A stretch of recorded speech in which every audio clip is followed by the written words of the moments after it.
जाएगा कि कौन कौन से टूल के साथ आप क्या क्या चीजें बना सकते हैं। ठीक है, अच्छा हमने जो पढ़ा था बेसिक शेप्स की मदद से हमने यानी सिलेक्शन टूल और डायरेक्ट सिलेक्शन टूल यानी दो सिलेक्शन के टूल्स थे जिनको हमने पढ़ के कुछ ना कुछ चीजें क्रिएट की थी और हमें उससे शेप्स की डायरेक्शन एंगल्स और इन चीजों का आइडिया हो गया।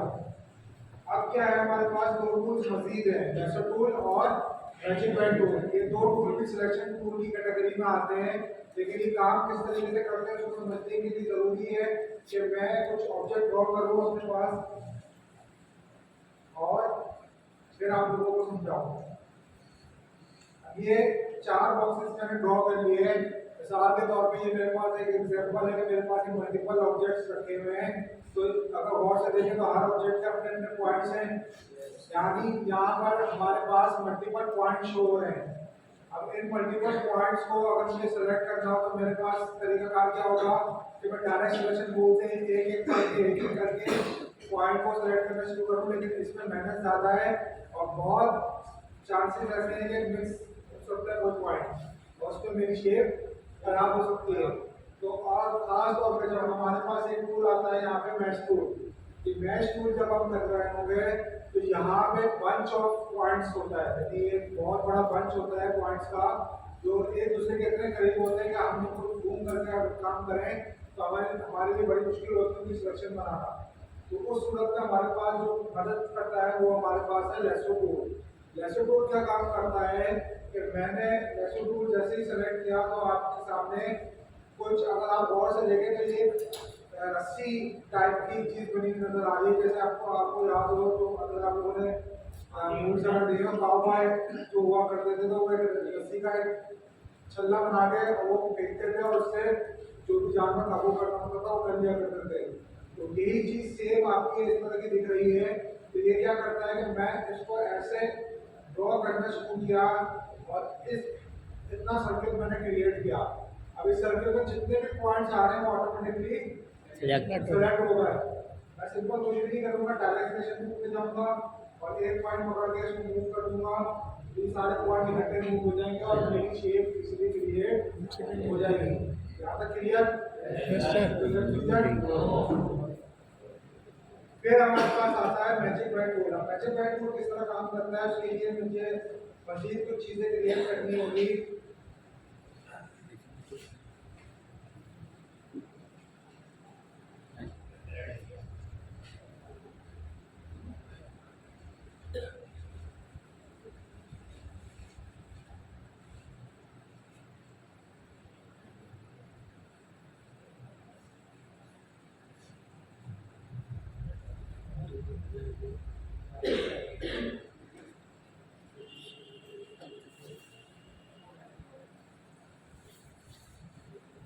ये कुछ ऑब्जेक्ट्स मैंने ड्रॉ किए हुए हैं। मिसाल के तौर पे मैं कोई ऐसी बड़ी फाइल क्रिएट कर रहा हूँ जिसके अंदर मैंने कोई 50 और उससे ऊपर के आर्टबोर्ड लिए हुए हैं। मुझसे क्लाइंट ने कहा कि आप ये मखसूस किस्म का कलर है जो इस पूरी फाइल में मुझे दिख रहा है, मुझे ये चीज़ नहीं चाहिए। तमाम जगहों पर से आप ये कलर चेंज कर दें। तो लाजमी सी बात है कि हम तो पहले तो से उसका करेंगे यार, ये पहले बता देते हैं कि मेहनत की अभी 50 पेजेस या 100 पेजेस या 150 पेजेस के ऊपर मैं कैसे वो करूँगा। तो लाजमी सी बात है फिर मुश्किल होगी काम करने में। खासतौर पर अगर मैंने पेज के मुझे याद नहीं कि मैंने कहाँ कहाँ पर वो कलर दिया है, तो उस सूरत में हमारे पास मैजिक पेन टूल जो जादू की छड़ी जिसे हम कहते हैं, तो वो काम आता है कि मैंने जो भी ऑब्जेक्ट किसी एक ऑब्जेक्ट के ऊपर आके मैंने क्लिक किया, उस प्रॉपर्टी के जितने ऑब्जेक्ट मौजूद होंगे या जितनी शेप मौजूद होंगी वो सारी सेलेक्ट करेंगे और उसके ऊपर जाकर मैं कोई सा भी कलर दे दूंगा तो वो चेंज हो जाएंगे। समझ में आ रहा है? तो इस तरीके से जब हम काम करेंगे तो हमें आसानी होती है कोई भी ऑब्जेक्ट चूज करके उसको चेंज करने में। अगर ये ग्रुप हो जाए मतलब ग्रुप हुआ हुआ तो ऐसा पॉसिबल नहीं है ना। आप बात कर रहे हैं पेजेस की, तो पेजेस के ऑब्जेक्ट तो पेजेस में ग्रुप होंगे। अगर मैं इसमें कोई कलर चूज करूँगा क्लिक करूँगा तो उस ऑब्जेक्ट वो कलर ही पिक होंगे। ठीक है, ऐसा नहीं है क्या कहते हैं कि वो अपना अलग अलग पेज के ऊपर या तमाम फाइलों को पूरे इतनी बड़ी फाइल को हमने एक साथ ग्रुप किया हो। तो नॉर्मली ये इंडिविजुअली होते हैं और इसमें कोई मसला नहीं होता। बेसिकली वो सेम प्रॉपर्टीज को पिक करता है। मैजिक टूल जो काम करता है यही फोटोशॉप के अंदर जब जाएंगे तो वहाँ पे क्या होता है कि वहाँ पे जिस कलर रेंज के ऊपर मैं क्लिक करूँगा उस रेंज के अंदर जितने कलर आ रहे होंगे या उससे मिलते जुलते आसपास उसकी डायरेक्ट में जितने कलर आ रहे होंगे वो सबको सिलेक्ट कर लेगा। ठीक है, वहाँ पे दूसरे तरीके से काम करता है, इलस्ट्रेटर में दूसरे तरीके से काम करता है। अच्छा, ये चारों टूल हमारे सिलेक्शन के कंप्लीट हो गए। अब हमारे पास सेक्शन स्टार्ट हो रहा है ड्राइंग का। ड्राइंग में सबसे पहले टूल हमारे पास है पेन टूल। ये वो टूल है जो हर टूल के साथ एक्सटेंडिंग होता है और हर यानी जितना भी हम काम इस वक्त आज की क्लास के बाद से आगे की मसीह क्लासेस में जितने भी हम काम करेंगे वो टोटली पेन टूल डिपेंडेंट होंगे। यानी पेन टूल हमारी वो बेसिक टूल है जो हर जगह पे हमारे साथ यानी हर टूल के साथ काम बना के बैठा हुआ होता है। और वो होते ना दोस्तों एक होता है कि कहीं भी जाना तो वो एक दोस्त होता है जो लाजमी होता है, तो उसका भी यही हाल है कि पेन टूल का हर टूल के साथ कहीं ना कहीं से किसी ना किसी तरीके से जरूरत पड़ जाती है इस्तेमाल करने की। तो यहाँ पर भी हम पेन टूल को समझेंगे क्योंकि पेन टूल एक मखसूस साइकिल रखता है। इसका इस्तेमाल का कॉन्सेप्ट अगर आपके दिमाग में अच्छे तरीके से बैठ गया और आपने इसके ऊपर बहुत अच्छा कंट्रोल हासिल कर लिया तो आप किसी भी ड्राइंग की डिस्ट्रिक्ट के ऊपर क्रिएट कर सकते हैं, आपको कोई मुश्किल नहीं होगी। तो इस चीज़ का आप ख्याल रखेंगे कि मैं जैसे जैसे जो स्टेप बताऊँ उसी हिसाब से आपने इसको याद रखना है और उसके ऊपर काम करना है। शुरू में मुश्किल होगी, लाजमी सी बात है, एक नया टूल है, एक नई चीज़ है और नया आदत भी नहीं है कंप्यूटर इस्तेमाल करने की, तो लाजमी सी बात है तो मुश्किल होगी। एक रियल लाइफ में फिजिकली पेन या पेंसिल इस्तेमाल करना और यहाँ पे पेन या पेंसिल इस्तेमाल करना जमीन आसमान का फर्क है। ठीक है। अच्छा, अमूमन तौर पे क्या होता है कि हम लोग पेन या पेंसिल क्या करते हैं, क्लिक करते हैं तो क्या बनता था, डॉट बनता था और फिर हम वहीं से ड्रैग करते हैं तो वो लिखना शुरू हो जाता है। ऐसा ही है। Yes sir. लेकिन यहाँ पे ऐसा पॉसिबल नहीं होगा। यहाँ पे तरीका काम क्या होगा कि मैंने पेन टूल लिया हुआ है, एक क्लिक करने के बाद मैं इसके ऊपर यानी ना इसको दबा के रखूँगा क्योंकि अमूमन तौर पे आप लोगों को अपनी प्रैक्टिस क्या है कि आप लोग ऑब्जेक्ट लेते थे और क्लिक करके दबा के रखते थे तभी वो ऑब्जेक्ट ड्रॉ होता था। ऐसा ही है। Yes sir. यही आदत आपके दिमाग में भी होगी। तो यही काम आप पेन टूल के साथ भी कर रहे होंगे इनिशियल स्टेज के ऊपर। लेकिन हमेशा याद रखिएगा कि पेन टूल ड्रैग नहीं होगा, आपने सिंपल क्लिक करना है और आपने जो कर्सर है उसके ऊपर से आपने उंगली डाल लेनी है, दबा के नहीं रखना ना ड्रैग करना है। यदि आप गौर से देखें तो मैंने क्लिक करने के बाद माउस को मूव किया है, उसको क्लिक दबा के नहीं रखा हुआ, मेरी उंगली हवा में मौजूद है। ठीक है, मैं माउस मूव कर रहा हूँ। अब अगर आप गौर से देखें तो जहाँ जहाँ मेरा कर्सर जा रहा है वो मुझे दिखाता जा रहा है कि इस एंगल की और इतनी नजदीक लाइन क्रिएट होगी। मैंने कहा कि यहाँ तक काफी है, इतना एंगल की मुझे लाइन चाहिए, मैंने क्लिक कर दिया। अभी कुछ हुआ, कोई चेंजेस आपको देखी, एक लाइन बन गई है। अब मैं जहाँ पे माउस लेके जाऊंगा उसके हिसाब से वो शेप दिखाता जाएगा। ठीक है, लेकिन जैसे ही मैंने दूसरा पॉइंट क्लिक किया क्या हुआ, कलर आ गया। हमने पढ़ा था थ्योरी के अंदर कि वेक्टर शेप जो सॉफ्टवेयर होते हैं या वेक्टर चीज जो होती है वो बात के ऊपर चलती है, यानी हम जहाँ जहाँ बात बनाते जाएंगे वहाँ ऑटोमेटिकली कलर आता जाएगा।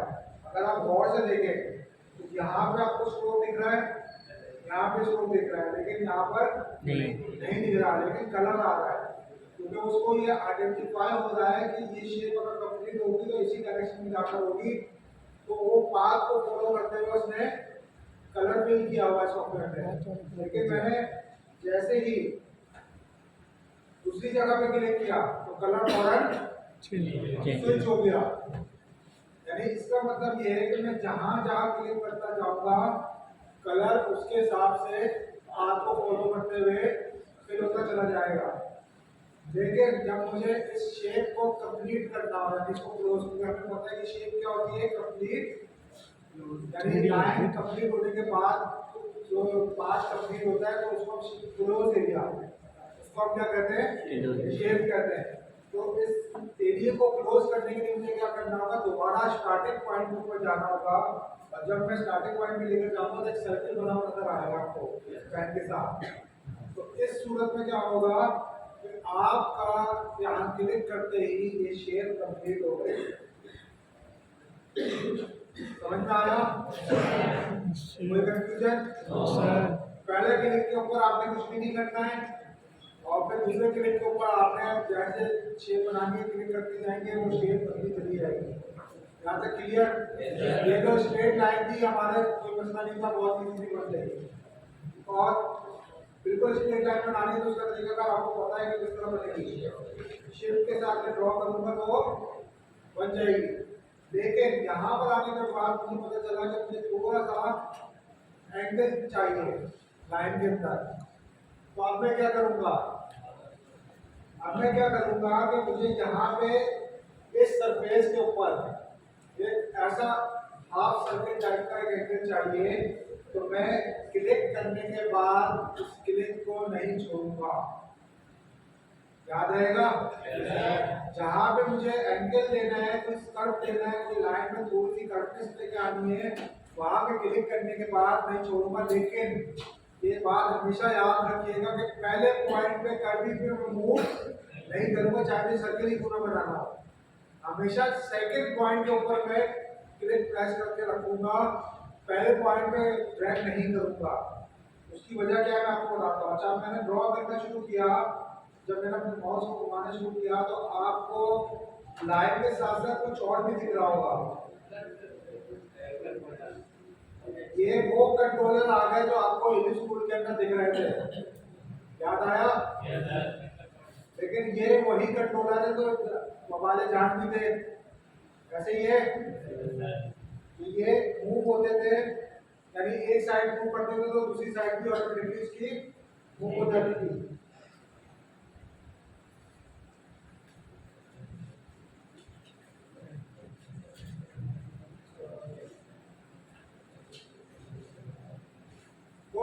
इससे अगर मुझे जान छुड़ानी है तो हमेशा तरीका कार क्या होगा, जब भी मैं कर्व करूंगा लाइन को ऑटोमेटिकली फालतू का एक कंट्रोलर जो है जबरदस्ती का साथ जुड़ जाएगा। इससे अगर मुझे जान छुड़ानी तो वापस उसी पॉइंट के ऊपर जिस पॉइंट पर मैंने माउस मूव किया था उस पॉइंट पर आकर मैं क्लिक करूंगा तो ये एक्स्ट्रा कंट्रोलर खत्म हो जाएगा। उसकी वजह क्या है, अब मैंने ये एक सर्कल बनाया और इसको क्लिक करके खत्म कर दिया। अब अगर आपको याद हो कि मैंने यहाँ को जब पॉइंट सेलेक्ट करता था और जब मैं इसको मूव करता था एक साइड को तो दूसरी शेप मेरी खराब होती थी, लेकिन यहाँ क्या हो रहा है, इसीलिए हम इस कंट्रोलर एक्स्ट्रा कंट्रोलर को खत्म करते हैं ताकि सिंगल कंट्रोलर होगा तो वो सिंगल साइड को ही एडजस्ट करने में हमें आसानी रहेगी। अब इसको मैं जिस डायरेक्शन में भी घुमाना चाहूँ घुमा सकता हूँ। समझ में आया? यहाँ तक क्लियर? अब हम इसकी प्रैक्टिस के लिए क्या करेंगे, हमारे पास कोई ना जाहिर बात है कोई ना कोई ऑब्जेक्ट होना चाहिए जिसके ऊपर हम प्रैक्टिस करें।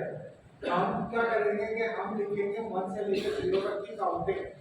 उसकी वजह ये क्या है कि अगर आप गौर करें तो 1 से लेकर 0 तक की जो काउंटिंग है उसमें आपके पास तमाम एंगल्स और तमाम शेप्स आ रही हैं। यानी आपको ओवल बनाना हो, उसको राउंड बनाना हो, हाफ राउंड और हाफ स्ट्रेट बनाना हो, डबल राउंड बनाना हो, तो सारी शेप्स आ रही हैं। तो इससे क्या होगा कि आप जब इसके ऊपर प्रैक्टिस करेंगे, ट्रेसिंग करेंगे, तो आपको आसानी होगी इस कॉन्सेप्ट को समझने के लिए कि मैंने किस एंगल के ऊपर कितना हाथ को मूव करना है तो मेरा एंगल क्रिएट हो जाएगा।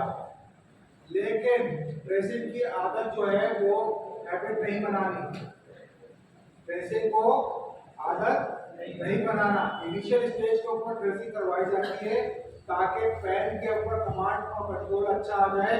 बाद में आपने कोशिश करनी है कि आपके हाथ में पेपर हो या सामने आपकी तस्वीर रखी हुई हो और आप बना रहे हो, अगर आप इसके ऊपर कमांड हासिल कर लेते हैं तो आप बहुत अच्छे आर्टिस्ट बन सकते हैं, बहुत अच्छे डिजाइनर बन सकते हैं। कि वो होगा क्या कि आपसे क्लाइंट बात कर रहा होगा, आप ड्रॉ करने जा रहे होंगे उसकी बात के ऊपर, और उसकी बात खत्म नहीं होगी, आप उसको सैंपल दिखा देंगे, सर आपको ऐसी चीज चाहिए, तो वो आपसे इंटरेस्ट भी होगा और आपकी एक वैल्यू बढ़ेगी मार्केट में। और एक बात कही जाती है, अक्सर होता है कि वो आप लोग कहते हैं, अगर मैं क्रिकेट की बात करता हूँ तो कुछ भी हो जाए, चाहे बाबर आजम कितना भी खराब खेल लेंगे, हमें पता है कि वो बैट्समैन नंबर 1 है। तो इसकी वजह से क्या होता है कि आप अभी आप देखेंगे उसके ऊपर बुराई आई वर्ल्ड कप में, उसने फॉरेन कैप्टनशिप से ड्रैग कर दिया, लेकिन टीम से बाहर नहीं हुआ क्योंकि उसकी परफॉर्मेंस थी, पिछले रिकॉर्ड्स मौजूद थे जिसकी वजह से उसको रखा गया है। तो यही परफॉर्मेंस और यही काम जो होता है आपको आगे जाके हेल्प आउट करता है। इसीलिए हमेशा अपनी कोशिश करें कि आप क्वालिटी पर डिलीवर करें, बेशक कम करें लेकिन क्वालिटी अच्छा देंगे तो आपका नाम होगा, तो एक वक्त आएगा कि लोग आपको बुला रहे होंगे इवेंट्स के ऊपर कि आप आए जरा लेक्चर देते हैं, आप आए जरा गाइड करते हैं या हमारा एक प्रोजेक्ट बनाकर देते हैं। ऐसे बहुत से हमारे सीनियर डिजाइनर्स मौजूद हैं जो एक बिलबोर्ड या एक लोगो बनाने के लाखों रुपए लेते हैं, लाखों रुपए मायने रखते हैं, और जब उनका लोगो या बिलबोर्ड देखें तो उसको कुछ भी नहीं होता, एक सिंपल शेप के अंदर एक मखसूस जगह पे टैग रखा हुआ है, काला रंग का चॉइस ऐसी होती है कि बिल्कुल आउटस्टैंडिंग, और पता चलता है कि बिल्कुल देखने में सादा चीज कितने में बनाएंगे, 2 लाख रुपए में बनाएंगे, और कहाँ मेहनत कर रहे हो तो और इतनी झपटा वाली तस्वीर बनाते हो, हमें चनादार भी नहीं मिल रहे होते। तो वजह क्या है, सब नाम। अगर आप नाम कमाना चाहते हैं इस फील्ड के अंदर तो आप अपनी ड्राइंग और डिजाइनिंग को अच्छा रखेंगे तो आपकी शेप की अंदर परफेक्शन आएगी, उसी स्वर में आएगी कि जब आप मैनुअल काम करने के आदि होंगे। स्केचिंग अगर हो सके तो मैं रिकमेंड करूँगा कि स्केचिंग सीखें कहीं से, वो आपको बहुत हेल्प आउट करेगी। ये बहुत से आइटम्स और बहुत से इक्विपमेंट्स ऐसी होती हैं कि आप उसको मैनुअल अच्छे तरीके से ड्रॉ कर सकते हैं। तो आपके पास हमारे पास एक ऑप्शन होता है, ग्राफिक टैबलेट आती है, ठीक है, तो वो आपने देखा होगा बचपन में या कभी कभार आपको वॉल के ऊपर आपने पेंटिंग देखी होगी, अक्सर लोगों को बैठे हुए देखा होगा, वो लिख रहे होते हैं ब्रश से। तो वही लोग जब सॉफ्टवेयर आया, जब टेक्नोलॉजी आई तो उनकी मार्केट खत्म हो गई। यानी कपड़े के बैनर बना करते थे, अब फ्लैश बनते कौन कपड़े का बैनर बनाएगा। तो उन लोगों ने क्या किया कि उन लोगों ने ये सॉफ्टवेयर सीखे। अब आप वही काम जो वो दीवारों के ऊपर और कपड़े के ऊपर क्या करते थे, अब वो सॉफ्टवेयर के ऊपर करने को उनके पास स्किल थी स्केचिंग की, ड्राइंग की, तो उन्होंने यूटिलाइज किया स्कूल को, जो टैबलेट उनके पास मौजूद है क्योंकि वो माउस के आदि नहीं है, तो उसके लिए टैबलेट ईजाद हुई। अब वो पेंसिल लेके उसके ऊपर ड्रॉ कर रहे होते हैं, स्क्रीन के ऊपर ड्रॉ हो रहा होता है। अच्छा, पेन टूल की प्रैक्टिस के लिए मैंने आपको बताया था कि मतलब 0 तो हम टेक्स्ट टूल लेंगे।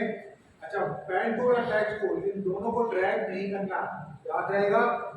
Yes sir. ये ना हो कि मैं ऐसे बॉक्स बना दूं, ऐसे बनाऊंगा, इसके अंदर टेक्स्ट तो आ जाएगा, लेकिन जब इसको मैं बड़ा करने की बात करूंगा तो बॉक्स बड़ा होगा, टेक्स्ट बड़ा नहीं होगा। आपने क्या करना है, टेक्स्ट टूल लेने के बाद क्लिक करना है, 1 लिखा, स्पेस दिया, स्पेस दे देके मैंने 5 तक काउंटिंग लिखी, इंटर प्रेस कर दिया, और स्पेस के बाद 9 के बाद मैंने लिखना है 0, ठीक है। सिलेक्शन टूल पे आया, मेरे पास ये लिखा हुआ है। अब एक ऑप्शन तो मेरे पास मौजूद है कि मैं जूम लूं और जूम बड़ा करके इसके ऊपर पेन टूल की प्रैक्टिस कर लूं। इसका नतीजा क्या निकलेगा कि मुझे ये स्ट्रोक और कलर की जो प्रॉपर्टी है ये डिस्टर्ब करेगी इतनी छोटी इमेज के ऊपर, मुझे इसको बड़ा करना है। अच्छा, मैंने आपको बताया था कि हम जब भी स्कूल लेते हैं तो उसकी प्रॉपर्टी होती है, आपने गौर किया कि जैसे ही मैंने टेक्स्ट टूल लिया तो स्ट्रोक ब्लैंक हो गया और कलर पे ऑटोमेटिकली ब्लैक आ गया, तो ये इसकी डिफॉल्ट प्रॉपर्टी है। मैंने इसको सेलेक्ट किया और सेलेक्ट करने के बाद शिफ्ट के साथ बड़ा किएगा, ऐसा ना हो कि मैं आप लोगों की स्क्रीन देखो किसी का मन अजीब सा लंबा खिंचा हुआ है, लिखा हुआ है, तो ये करेंगे तो आपको मुश्किल होगी। शिफ्ट से बड़ा करने की वजह ये है कि आप बिल्कुल एक्यूरेट परफेक्ट शेप के ऊपर जब पैन की प्रैक्टिस करेंगे तो आपका कॉन्सेप्ट क्लियर होगा, बजाय इसके कि आउट साइड यानी जो शेप है वो बिल्कुल आउट नहीं होगी, तो उसमें आप बनाएंगे तो फायदा नहीं होगा। अच्छा, अब ये टेक्स्ट तो मेरे पास बड़ा हो गया, अब मैं इसके ऊपर पेंटूल चलाना शुरू कर दूंगा। अब कहीं पे मुझे सिलेक्शन करने की जरूरत पड़ गई और मैंने मूव ड्रैग किया, तो ये टेक्स्ट मुझे बार बार डिस्टर्ब करेगा, ये मूव होता रहेगा, सिलेक्शन में आता रहेगा, इसकी वजह से मुझे काफी डिस्टर्बेंस रहेगी। मैं ये चाहता हूँ कि इसकी डिस्टर्बेंस जो है मुझे ना, यानी इसकी वजह से मैं तंग ना हूँ। तो मेरे पास जब भी किसी ऑब्जेक्ट, अभी फिलहाल ये एक ऑब्जेक्ट है, ठीक है, यानी टैक्स है लेकिन ये ऑब्जेक्ट भी है, इसके अलावा भी मैं कोई पाथ या कोई शेप बना के रखा हुआ हूँ, कोई इमेज वगैरह लेकर आया हुआ हूँ, तो वहाँ वो भी एक ऑब्जेक्ट के लिए कुछ और भी कंसिडर होगा। तो मैंने आपको बताया था कि हम साथ साथ नहीं बाहर भी पढ़ते जाएंगे जैसे जैसे गोल्स हमारे स्टार्ट होंगे। अब क्या हुआ कि मुझे ये एक ऑब्जेक्ट है, मुझे सॉल्यूशन चाहिए कि ये मुझे डिस्टर्ब ना करे, तो मैंने कहा कि ऑब्जेक्ट मेन्यू बार के अंदर कुछ ना कुछ तो सॉल्यूशन होगा।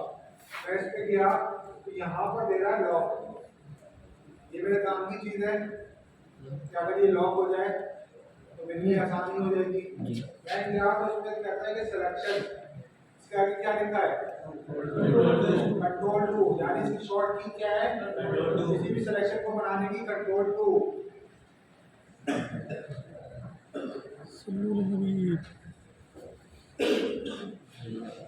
तो मैं इसके ऊपर जैसे ही क्लिक करूंगा ये ऑब्जेक्ट लॉक हो गया, लॉक हो जाएगा।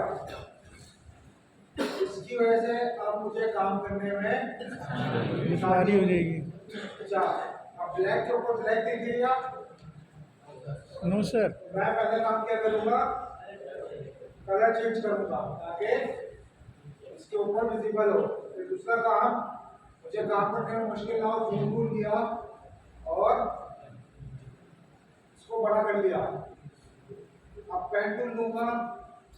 अब आप गौर से देखें मैं किस तरह स्टेप्स याद रखिएगा। मेरा यह फिल पे कलर मौजूद है, यस सर, स्ट्रोक पे कलर है। अब मैं ड्राइंग स्टार्ट कर रहा हूँ। मैंने पहला क्लिक किया, अभी मुझे कर्व की जरूरत नहीं है तो मैं बिल्कुल सिंगल क्लिक के ऊपर काम कर रहा हूँ। अगर स्ट्रेट लाइन बनाने में मुश्किल हो रही है तो शिफ्ट दबाऊंगा, स्ट्रेट लाइन। अब यहाँ पर आकर मेरा काम रुक गया, क्योंकि क्या हुआ कि भाई मैं बात जब बनाता हुआ आगे बढ़ा तो फिल में ऑटोमेटिकली कलर होने की वजह से कलर ने उस शेप को दबा दिया। अब मेरे पास एक सॉल्यूशन मौजूद है कि यहाँ पे अगर आप गौर से देखें तो यहाँ पे स्विचिंग का ऑप्शन मौजूद है। इसकी शॉर्ट की क्या है, शिफ्ट एक्स। शिफ्ट एक्स दबाऊंगा तो फिल का कलर स्ट्रोक में आ जाएगा। समझ में आया? अब मुझे समझ में आया कि अपने एम्प्टी को रखा था, अगर यहाँ पे दोनों कलर मौजूद होते तो मैं शिफ्ट एक्स दबाता रहता, कलर स्विच होते रहते, फायदा कुछ नहीं होता। अगर मिसाल के तौर पे मैं एग्जांपल में आपको समझाऊं तो मैं शिफ्ट एक्स करता रहूंगा, शेप मेरी मिलती छुपी रहेगी। तो इसलिए हम क्या कहते हैं, इसके ऊपर रह के काम करेंगे तो हमें मुश्किल नहीं होगी। यहाँ क्लिक किया मैंने, अब बात क्लोज कर दूंगा, ये मेरी शेप कंप्लीट हो गई। अब बेशक मैं स्विच कर दूं मुझे मुश्किल नहीं है। इनिशियल हो सकता है कि आपको परफेक्शन ना आए, लेकिन फर्स्ट स्टेप में, सेकंड अटेम्प्ट में, थर्ड अटेम्प्ट में अटेम्प्ट ऐसी आएगी कि आप परफेक्टली बना रहे होंगे। अक्सर आप लोगों ने यूट्यूब वगैरह पे वीडियोस देखी होगी, लोग क्या करते हैं वो बास्केटबॉल में उछाली चली गई या पकड़ देके फेंकी चली गई, तो वो ऐसा नहीं होता कि पहले ही अटेम्प्ट में नहीं होती है। वो अटेम्प्ट करते करते उनको एक आइडिया हो जाता है कि मैं कितनी फोर्स के साथ और किस एंगल पे हाथ को अपने पीछे मूव करूंगा तो वो जाकर डायरेक्ट बास्केट के अंदर बॉल इन हो जाएगी। तो यही वजह है कि आप प्रैक्टिस करते रहेंगे तो आपकी परफेक्शन बढ़ती जाएगी। अब 1 तो बन गया, अब आया 2 में कर्व भी है और स्ट्रेट भी है। पहला सबक क्लिक करने के बाद कुछ भी नहीं किया। दूसरा क्लिक जहां तक मैं समझ सकता हूँ कि मैं एंगल कंट्रोल कर सकता हूँ माउस, क्योंकि मुझे यहाँ पे माउस घुमाना है, तो मैं जितना माउस घुमा के कंट्रोल कर सकता हूँ उतने ही एंगल पे है। मुझे तो प्रैक्टिस है, मैं तो इतने बड़े स्टेप के ऊपर भी इसको मूव कर लूंगा, क्योंकि मुझे पूरा हाथ घुमाने की जरूरत नहीं है, मेरी सिर्फ कलाई हल्की सी मूव होती है, यानी ये हाथ इस तरह से मूव होता है मेरा, क्योंकि मेरी एक माइंडसेट बना हुआ है, परफेक्शन आ चुकी है, कंट्रोल कमांड अच्छी है, तो मैं तो इजीली कर सकता हूँ। लेकिन आप लोग पहले छोटे स्टेप से स्टार्ट करेंगे, फिर आगे स्टेप्स बढ़ाते जाएंगे, और एक वक्त आएगा कि आप 4 पॉइंट से पूरा सर्कल बना रहे होंगे, जैसे स्कूल के अंदर मौजूद था। शुरू में आपका 10 पॉइंट में भी बन सकता है, किसी का 40 पॉइंट में भी बन सकता है, लेकिन टाइम लगेगा इम्प्रूवमेंट में। अच्छा, अब क्लिक करने के बाद मैंने माउस घुमाना शुरू किया, और ऊपर नीचे इस सूरत में क्या होगा कि अक्सर ऐसा हो जाएगा, तो परेशान होने की जरूरत नहीं है, तो आप इस माउस नीचे थोड़ा सा लेके आओगे हो जाएगा। कोशिश करें ज़्यादा स्पीड में हाथ ऊपर नीचे लेके ना जाए, वरना इसी तरह स्क्रीन आपको हो जाएगी। हल्का हल्का हाथ घुमाएं, और जब एंगल आ जाए आप माउस छोड़ दें। दोबारा क्लिक किया, अब सेकंड पॉइंट पे आए। अब मुझे स्क्रीन नजर नहीं आ रही, स्पेस बार दबाऊंगा, हाथ से स्क्रीन को मूव कर दिया, स्पेस बार से मैंने किया है। अच्छा, अब कुछ एंगल पे जाके आपको पता चलेगा कि यार यहाँ तो मैं स्ट्रेट लाइन भी देख दूंगा, तो लेकिन ऐसा काम नहीं करिएगा। अगर कर पा रहा है, बिल्कुल स्लाइड भी आ रहा है, तो आप हल्का सा स्लाइड भी सा कर देंगे, यानी इतना दे देंगे कंट्रोलर बन जाए।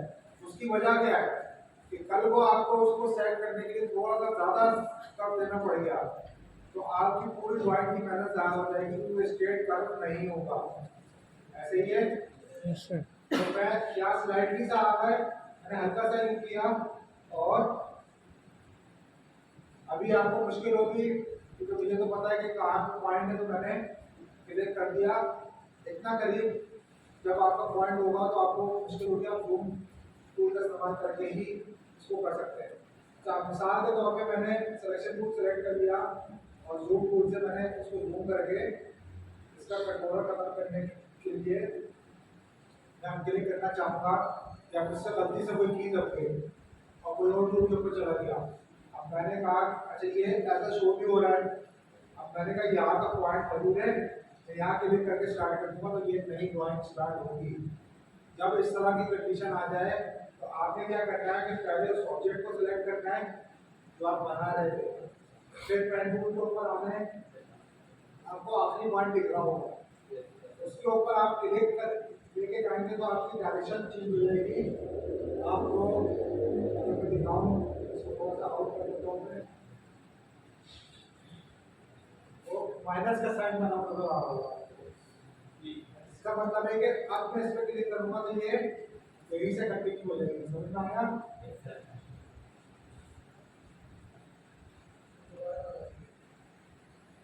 मैंने इसको ड्रॉ किया, और ये वाला पॉइंट पे मेरे सिलेक्शन खत्म हो गई, यानी मैं जल्दी से कोई की दबा दी, मेरा ऑब्जेक्ट यहाँ तक अधूरा पड़ा हुआ है।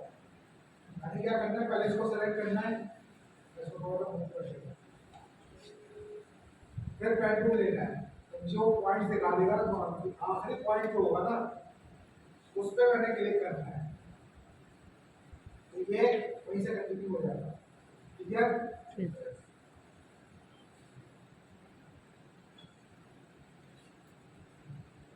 शिफ्ट के साथ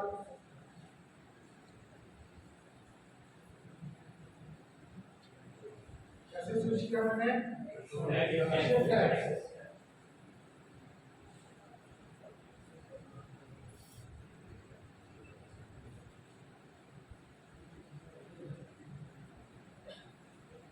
अच्छा, यहाँ पे अगर आपकी शेप खराब भी हो जाए तो कोई मसला नहीं, इसको आप बाद में डायरेक्ट सिलेक्शन टूल से मॉडिफाई कर सकते हैं।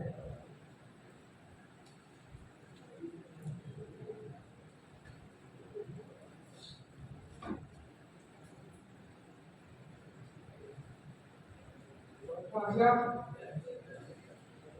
इसी तरह हम 1 से लेकर 0 तक ग्राफ बनाते जाएंगे, और जो बच्चे अगर 1 से 0 बना ले तो फिर उन्होंने क्या करना होगा कि पेन टूल लेना है और साइड पे रख के बनाना है। फिर आप इसकी प्रैक्टिस करनी होगी।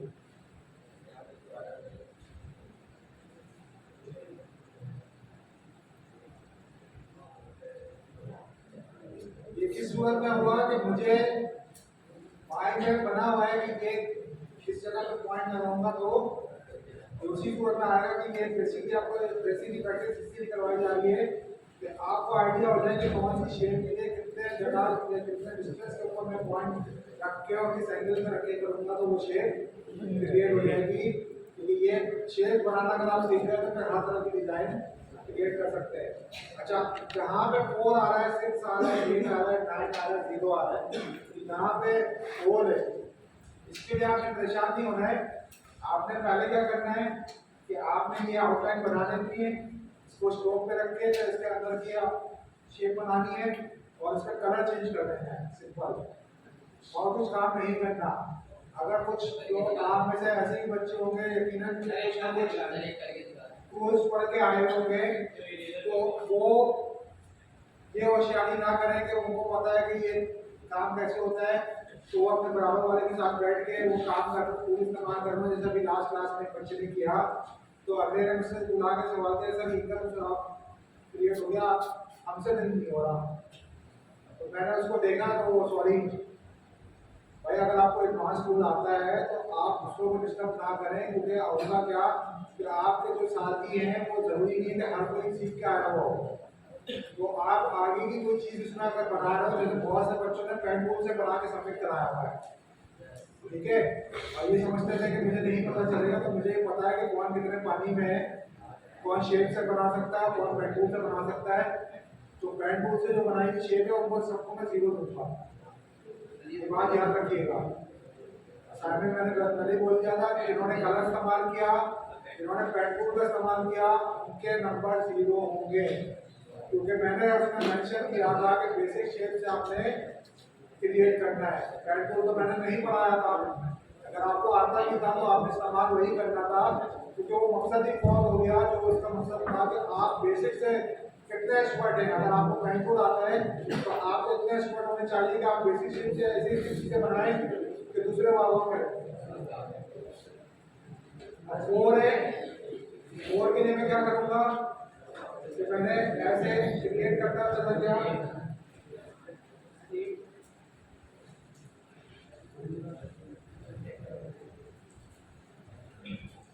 यहाँ से स्विच कर लूंगा और फिर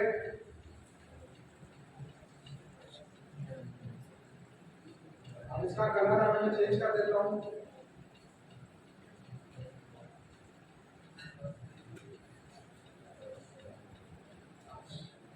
समझ में आया?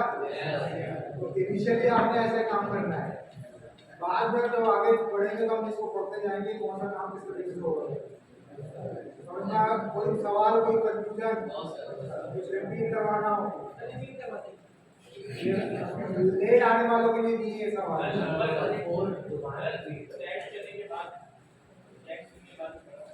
टेक्स्ट लिखने के बाद मैंने शिफ्ट के साथ उसको बड़ा किया था और ऑब्जेक्ट में जाकर उसको लॉक किया था, सिलेक्शन कंट्रोल टू उसकी शॉर्ट की है, ठीक है। अब इसकी प्रैक्टिस करें।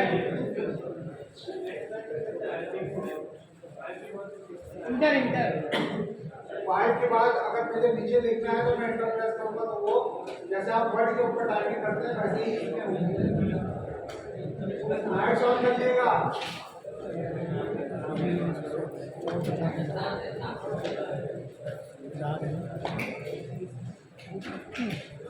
अगर किसी के पास सिस्टम नहीं है तो उधर भी आ सकता है।